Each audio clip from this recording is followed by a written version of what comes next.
ఎప్పుడెప్పుడు అని అందరూ కూడా వేచి చూస్తున్న రోజు ఈరోజు మరి తెలుగుదేశం పార్టీ కార్యాలయంకి రావడం జరిగింది. పల్లా శ్రీనివాస్ గారిని కలవడం జరిగింది. చాలా విషయాలు చర్చించడం జరిగింది.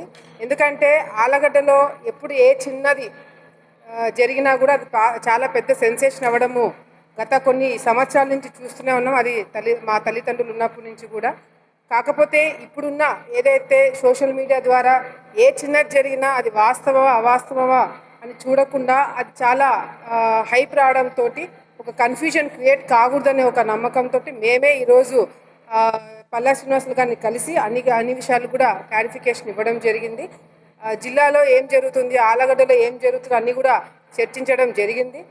శోభా నాగిరెడ్డి గారు, భూమా నాగిరెడ్డి గారు ఏ విధంగా రాజకీయాలు చేశారు, తప్పకుండా నువ్వు కూడా ఆ స్థాయికి వెళ్ళి రాజకీయాలు చేయాలా, పార్టీ తరఫు నుంచి అన్ని విధాలుగా నీకు సపోర్ట్ ఉంటుంది.